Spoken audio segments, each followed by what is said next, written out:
मित्रांनो, आपण एक बातमी ऐकलेली असेल किंवा सोशल मीडियावरती सध्या ही बातमी खूप फिरत आहे की युरोप खंड तापायला लागलेला आहे. आणि हे फक्त युरोप खंडासाठी नाही मित्रांनो, जर ही परिस्थिती अशीच पुढे चालू राहिली तर संपूर्ण जगावरती हे संकट निर्माण होणार आहे. जागतिक तापमानामध्ये वाढ होत आहे. याला कारण आहे ग्लोबल वॉर्मिंग. आता या ग्लोबल वॉर्मिंगला आपण कसं रोखू शकू, ते फक्त आणि फक्त झाडे लावून. पावसाळा सुरू झालेला आहे आणि प्रत्येकानं झाड लावलं पाहिजेत. याच्यावरच आधारित एक छान अशी कविता आज आपल्यासाठी घेऊन आलेला आहे. शेवटपर्यंत ही कविता ऐका आणि आपल्या मित्रांना शेअर करा. आपल्या शेअरमधून कमीत कमी तोही एखादं झाड लावेल, कारण ही परिस्थिती खूप भयानक स्वरूपाची झालेली आहे. खूप छान कविता आहे आपल्यासाठी. पहाटेच जाग आली, कोणी टकटक करीत होते. दार उघडून पाहिले, बाहेर तर कुणीच उभे नव्हते. आवाजाच्या दिशेने बघताच खिडकीवर दिसला एक पक्षी. चोचीने टकटक करीत तावदानावर उमटवीत होता नक्षी. का रे बाबा, विचारलं तर म्हणाला, भाड्याने मिळेल का एखादे झाड. भाड्याने मिळेल का एखादे झाड, घरटे बांधण्यासाठी, माझे घरटे बांधण्यासाठी. एकटा कुठेही कसाही राहिला असतो हो, पण जागा हवी माझ्या पिल्लांसाठी, माझ्या पिल्लांसाठी. तुमच्या भाऊबंदांनी लुटले, आमचे रान केले निर्वासित. बेघर झालोच दाण्या पाण्यासाठी, असतो आता फिरस्तीत.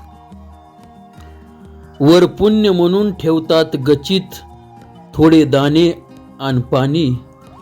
पण निवारेचे काय हे लक्षात घेतच नाही कोणी. पोटाला हवेच खातो तो भीक, आणि नेतो थोडे घरी. खायला तर हवंच, जरी डोक्यावर छप्पर नसले तरी. कधी कधी वाटते करावी आत्महत्या. कधी कधी वाटते करावी आत्महत्या, बसून विजेच्या तारेवर, किंवा द्यावा जीव लोटून त्या उंच मोबाईलच्या टावरवर. जसे मग आत्महत्येनंतर सरकार काही देते शेतकऱ्याला, तसेच मिळेल का एखादं झाड माझ्या पिल्लांना तरी आसऱ्याला.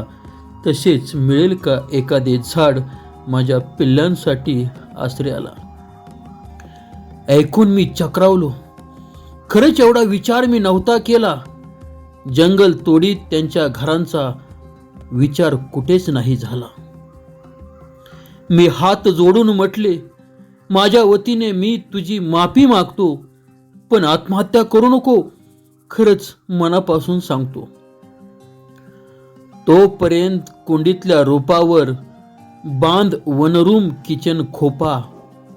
अडचण होईल पण आता तरी एवढाच उपाय आहे सोपा. तो म्हणाला, खूप उपकार होतील, पण भाडे कसे देणार. रोज त्रिकाळ मंजूळ गाणे ऐकव, बाकी काही नाही मागणार. तो म्हणाला, मला तुम्ही भेटलात, पण बाकी नातलगाचं काय. त्यांना पण घरट्यासाठी जागा हवी, कुठे ठेवतील ते पाय. अरे लावताहेत आता झाडे, आणि जगवतात आता कुणी कुणी. बदलते चित्र हळूहळू, त्यांना सांग आत्महत्या करू नका कुणी, आत्महत्या करू नका कुणी. ऐकून तो पक्षी उडाला, काड्या जमवायला घरट्यासाठी. आणि मी पण मोबाईल उचलला, तुम्हा सगळ्यांना सांगण्यासाठी, तुम्हा सगळ्यांना सांगण्यासाठी. त्याची खिडकीवरची टकटक माझ्या मनाचे उघडले कवाड. त्याची खिडकीवरची टकटक माझ्या मनाचे उघडले कवाड. वाचून तुम्ही पण लावाल ना, कुंडीत वा अंगणात एक तरी झाड. कुंडीत ना अंगणात एक तरी झाड. ही कविता ऐकल्यानंतर या पावसाळ्यामध्ये जास्त नाही, प्रत्येकाने एक जरी झाड लावले तरी आपण खूप मोठे पुण्य कमवणार आहात. खरंच सांगतो, खूप मोठे पुण्य कमवणार आहात. अरे मंदिरात जाऊन दानपेटीमध्ये पैसे टाकून जे पुण्य तुम्हाला मिळणार नाही ना, फक्त एक झाड लावून ते पुण्य तुम्हाला मिळेल. आपलं घर सजवण्यासाठी आपण किती काबाड कष्ट करतो, किती काम करतो, किती पैसे खर्च करतो आणि सुंदर असं स्वप्नातलं घर साकार करतो.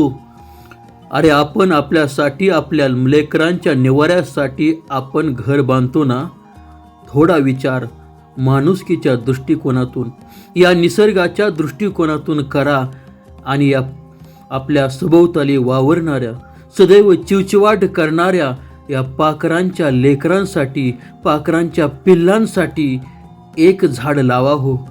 त्यांनाही हवा असतो निवारा, फक्त माणसांनाच नसतो हवा. या पक्ष्यांना त्यांच्या पिल्लांच्या संगोपनासाठी आणि या निसर्गाच्या रक्षणासाठी एक झाड खूप महत्त्वाचे आहे. यासाठी जास्त काही नाही हो. झाडे आपल्याला कोणत्याही ठिकाणी आणि कोणतीही उपलब्ध होतील ती लावा.